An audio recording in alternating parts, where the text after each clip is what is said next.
Hey, Liam Ward here at LearnTheHarmonica.com. Today we're talking about the blues scale. So this series of lessons is about blues improvisation, and one really awesome way to improvise the blues is to use the blues scale.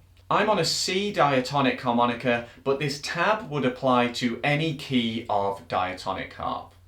So the notes we're going to play are as follows.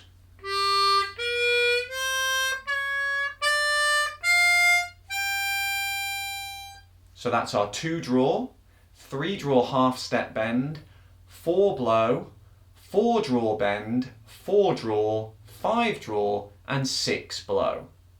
If you can't play those bends, you could just play the 3 draw without a bend, and you could play the 4 draw without a bend, but not the bent note, just miss that note. But to play the full blues scale, you need to be able to get those bends. They're really crucial in making this the blues scale.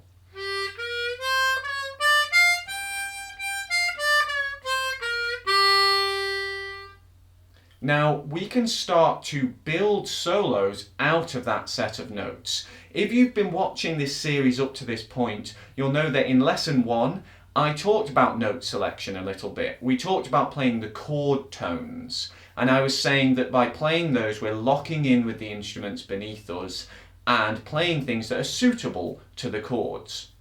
But that isn't the only way that we can select notes to play solos, and the blues scale is an alternative way.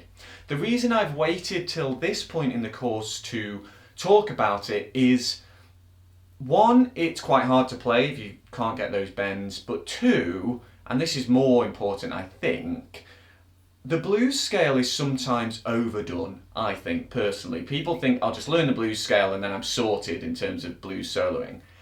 There are actually loads of different aspects to soloing, and the blues scale is certainly not the be-all and end-all, so I wanted to make sure that you see it just as one among many options. If you want to go into more depth into all the different ways we can make our blues soloing really great, then check out a free trial of my harp school. That includes a really in-depth blues improvisation course. There's a link in the description to find out more about that.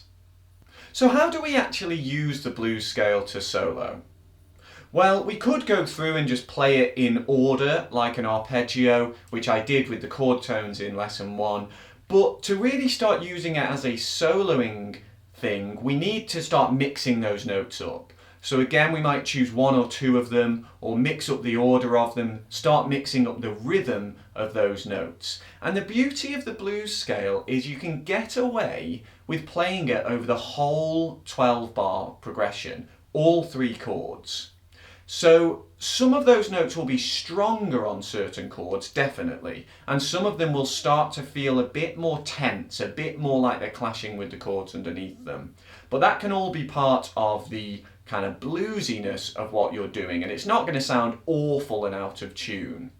So we can start to experiment with that and see what we come up with. So I'll give you a little example now of what that might sound like with a backing track.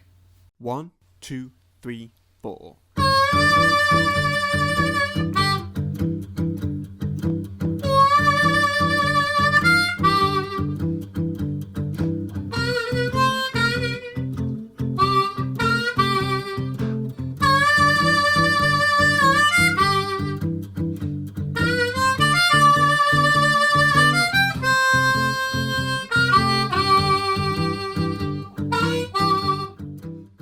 Okay, so hopefully you could hear that throughout the whole of those 12 bars, I was picking notes just from the blues scale.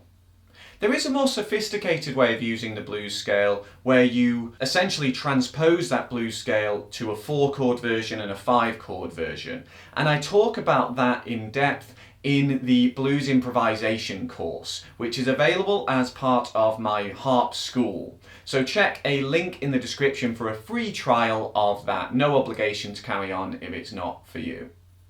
Anyway, I hope that this has introduced the blues scale to you and how you might start to solo using that. If you've enjoyed the video, I'd really appreciate it if you click like. What that does is lets YouTube know to share it with more people so they can see the lesson. Also, if you want free lessons every single week, then subscribe to my channel and click the little bell. I'll be back very soon with another lesson. Until then, enjoy your practice. Cheers.